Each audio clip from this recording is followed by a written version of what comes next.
इस वीडियो में हम जानेंगे एक आयत जिसका क्षेत्रफल और लंबाई दी गई हो उसमें से चौड़ाई कैसे निकालते हैं। हमें दिया है एक आयत जिसका क्षेत्रफल 1200 वर्ग मीटर है, लंबाई 40 मीटर है, आयत की चौड़ाई क्या होगी। तो सबसे पहले हमें सवाल में जो कुछ भी दिया जाता है वह हमें उतार लेना है।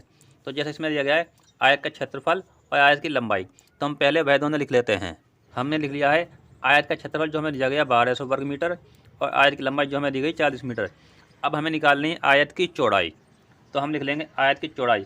आयत की चौड़ाई निकालने का फॉर्मूला होता है जब आपके पास क्षेत्रफल और लंबाई दी गई हो तो आपको क्षेत्रफल ऊपर लिखना है, लंबाई नीचे लिखनी है, कुछ इस प्रकार से। आयत का क्षेत्रफल और इसके बट्टे कहते हैं लंबाई, कुछ इस प्रकार से। तो इसका मतलब होता है क्षेत्रफल जो हम शॉर्ट में लिख लेते हैं। तो क्षेत्रफल दिया गया हमें 1200 वर्ग मीटर, तो हम यहाँ लिख लेते हैं 1200। लंबाई है 40, तो यहाँ नीचे 40 लिख लेते हैं। 0 से 0 काट देगा अपन। अब 4 से 12 भाग करेंगे तो जाएगा 30 बारी में। तो यहाँ पर हमारा जो 30 था वो है, हम ये 30 जो निकाले थे वो है आयत की चौड़ाई। तो हम यहाँ लिख देंगे आयत की चौड़ाई बराबर 30 मीटर। आयत की चौड़ाई हमारे पास आ चुकी है 30 मीटर। हमें लंबाई पहले दी गई थी 40 मीटर और चौड़ाई आ चुकी है 30 मीटर। और साथ ही इस सवाल में पूछा गया है अब इस आयत का परिमाप बताइए। परिमाप और क्षेत्रफल में अंतर होता है। जैसे कि माना ये एक आयत है, थोड़ा हो गया कोई दिक्कत नहीं।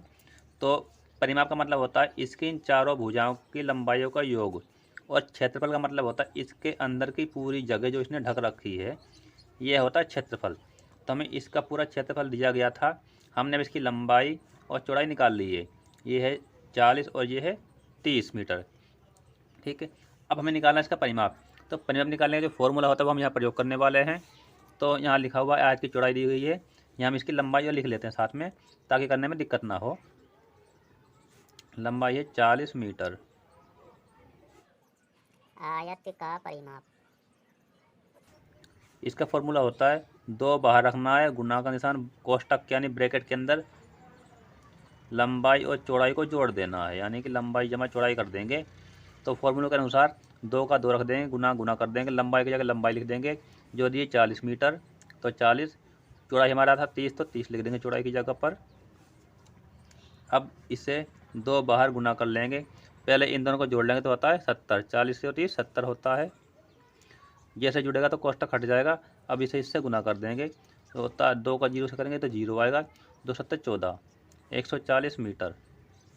ये हमारा इस आयत का परिमाप निकल चुका है। इस प्रकार से हम बिल्कुल आसानी तरीके से इन सवालों को हल कर लेते हैं।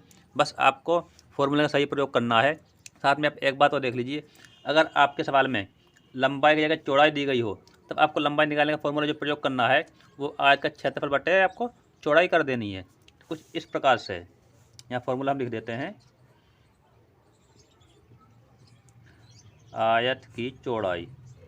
जब आपको आयत की चौड़ाई दी गई हो, मान के चलिए चौड़ाई दे दी आपको 40 मीटर, ठीक है, और क्षेत्रफल दे दिया है आपको। जब आपके सवाल में आयत की चौड़ाई दी हो 40 मीटर और क्षेत्रफल दिया गया हो और आपको निकालनी हो लंबाई, तो लंबाई निकालने के हम क्षेत्रफल बट्टा चौड़ाई कर देंगे। यहाँ तो जो क्षेत्रफल दिया गया वो है 2000 वर्ग मीटर, तो 2000 कर देंगे ऊपर, चौड़ाई दी है नीचे, यहाँ चौड़ाई दी 40, तो 40 कर देंगे नीचे, 0 से 0 काट देंगे, 4 से भाग कर देंगे तो आएगा 50। तो इस प्रकार से इसकी लंबाई आएगी 50 मीटर। अब आप समझ चुके होंगे जब आपके पास आयत में लंबाई या चौड़ाई दी गई हो तो बाकी सवाल को कैसे हल करना है।